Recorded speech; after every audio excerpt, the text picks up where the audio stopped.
My name is Brett Lark, and I was diagnosed with basal cell carcinoma at 6 years old. And every year since then, until 21, I went in for more and more surgeries after surgeries to remove basal cell carcinoma.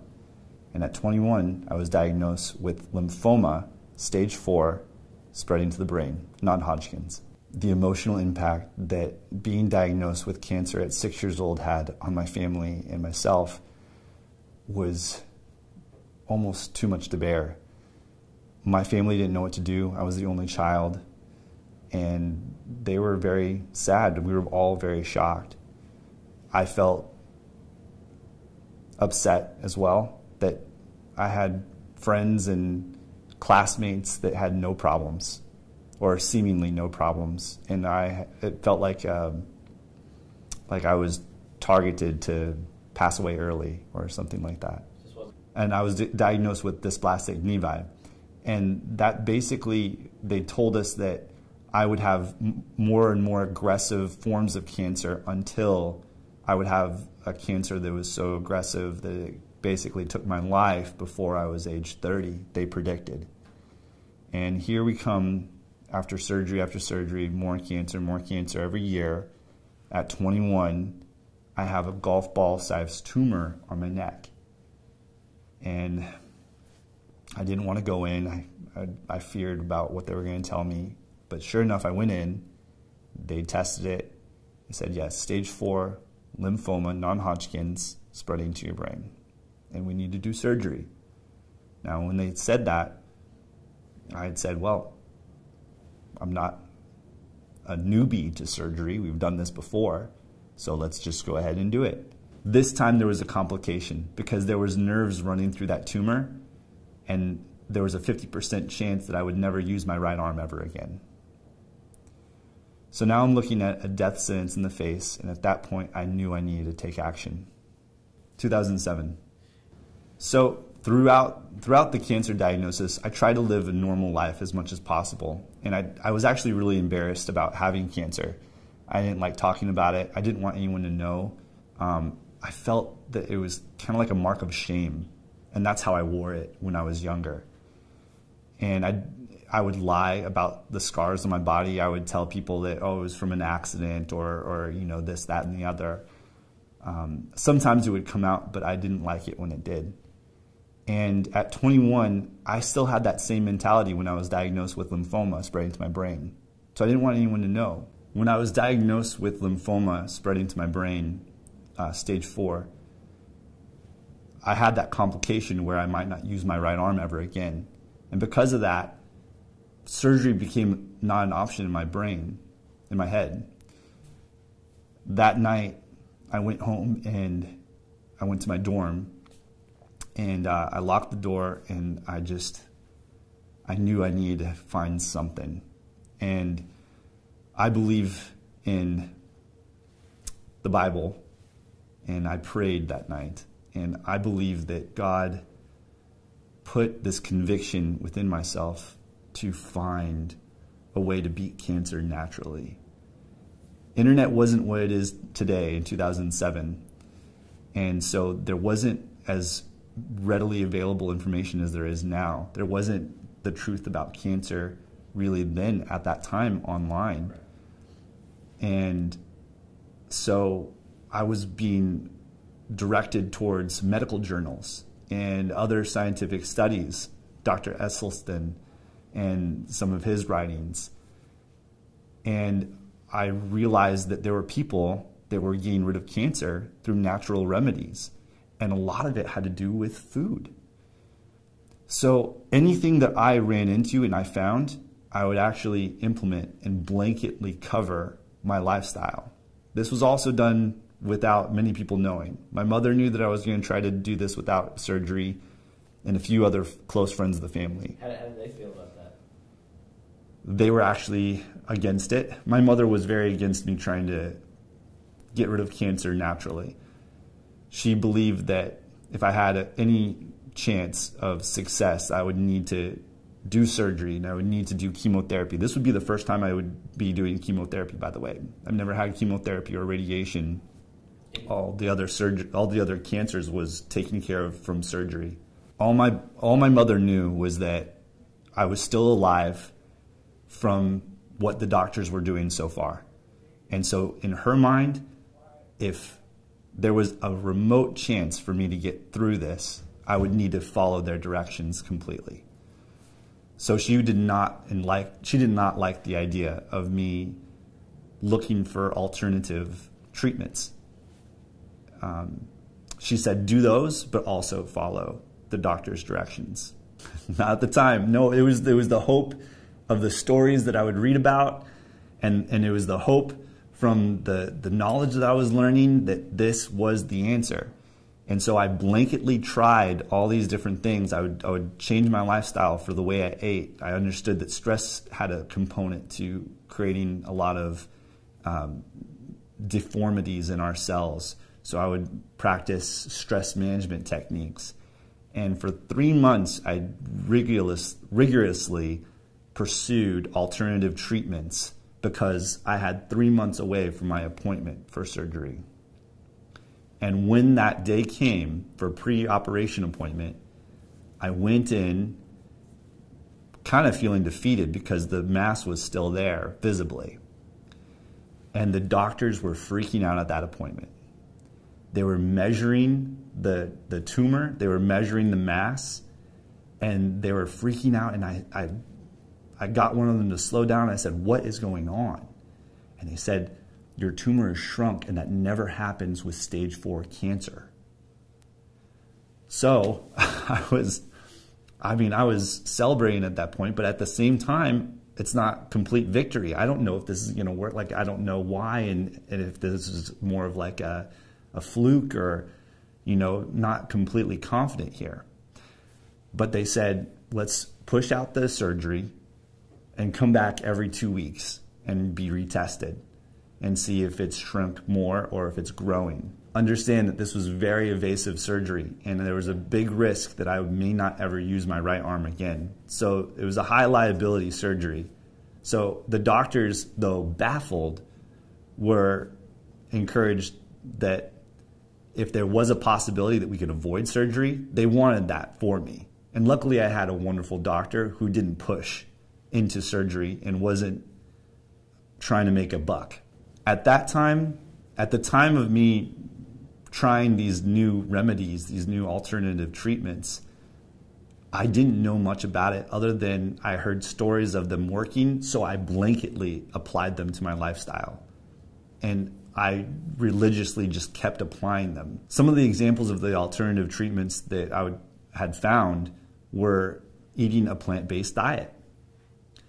And there was a lot of studies showing that animal protein, a lot of animal consumption, creates a lot of abnormalities in our cells and can cause a lot of inflammation, causing cancer.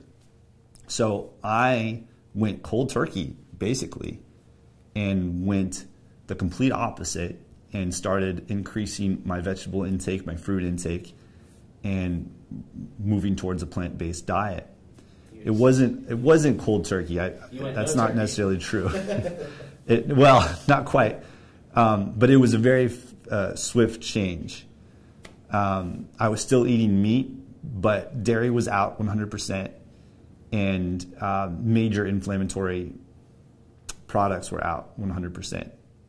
But I knew that I needed to switch to a plant-based diet, and I was more encouraged after the 3 months that it shrank, knowing that, okay, let's up the intensity, let's go further here. That was one. Number 2 was stress management and understanding that stress is a huge component in creating abnormalities in cells and creating damage in our DNA. So a lot of it was practicing not stressing. I was a very stress-filled person, especially with the cancer diagnosis, and just being upset at the world and being frustrated that your life is different than other people or seemingly different than other people. Now I know that everyone goes through their trials and tribulations. But at the time, when you're younger, it's easy to be consumed about what you're going through and not necessarily other people. So 3 months after the diagnosis, we had the pre-operation appointment. The doctors say that the cancer is shrinking. And that's very encouraging to me, and I want to apply more and more of the alternative treatments that I've been doing. So I go back, and every 2 weeks I go in to get checked out. And the cancer is shrinking and shrinking, and now it's noticeably, visibly diminishing, diminishing, diminishing. Now it can't be seen, and I feel comfortable wearing normal clothes outside of the dorm room. And I start going to classes again, and things start changing. Eventually, I just stopped going to my 2-week appointments because I knew where it was going. I knew that this was it. It's done. You don't know what you don't know, and I don't hold it against my family. I don't hold it against anybody out there. We didn't know, and we were told that these food products were safe, and that we were told that these food products were safe for our consumption, and that they were not going to hurt us or give us cancer. So I help people now when they come, because this information needs to be out there, just like Ty and his lovely wife sharing with the truth about cancer.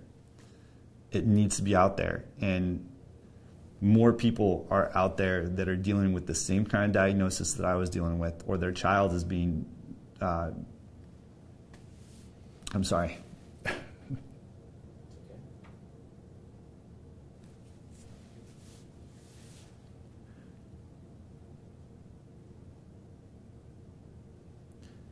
There's children out there right now, 6 years old, 2 years old, 8 years old, that are dealing with the cancer diagnosis. And they don't know what's going on. They don't know much about life at that time anyway. My daughter could be one of those. But she's not. I'm sorry. It's very difficult. Unless you've been through a cancer diagnosis, no one can tell you what that's like, or a death sentence. I don't want anyone to go through it, but especially children. So what Ty is doing, and what I know that I'm charged with doing with the information that I have, is to share it readily, so that at least the information is out there, and parents can be informed, and individuals can be informed, and know that cancer is a choice. It's something that we can control. I mean, it sounds crazy, and it sounds almost cocky, but short of a nuclear disaster, I know that I'm not going to have cancer anymore. And I know that because of the lifestyle that we're creating for my daughter, who's 9 years old, if she continues what we've taught her, she'll never have to deal with it in her lifetime. It is really bittersweet to be given the knowledge on understanding what cancer is and how it's created and how to get rid of it. Because, sure, there's a lot of freedom in my life, and I don't have to stress and worry anymore about the future and whether I'm going to get a deadly disease that will take me away from my family early, before my mission is complete here. But it is bittersweet. There's a lot of people out there that are very resistant to this information. And they're resistant because of what they're being told by the media. They're resistant by what they're being told by professionals that don't know any better either, that aren't educated as they are. They just don't know. And I don't believe that there's a mass amount of people trying to hurt people out there in this world. I really do believe that they're trying to do what they think is best. But it just comes down to a lack of information, in my opinion. If you've been recently diagnosed with cancer, my biggest piece of advice that I can give you is to research. Do some research online. check out a few different materials. If you have Netflix, check out Forks Over Knives. It's a documentary on Netflix. It's free if you have a Netflix subscription. That would be my number one suggestion, is to do the research. With the internet, there's so much available out there. And there's so much that people have access to that we didn't have access to before.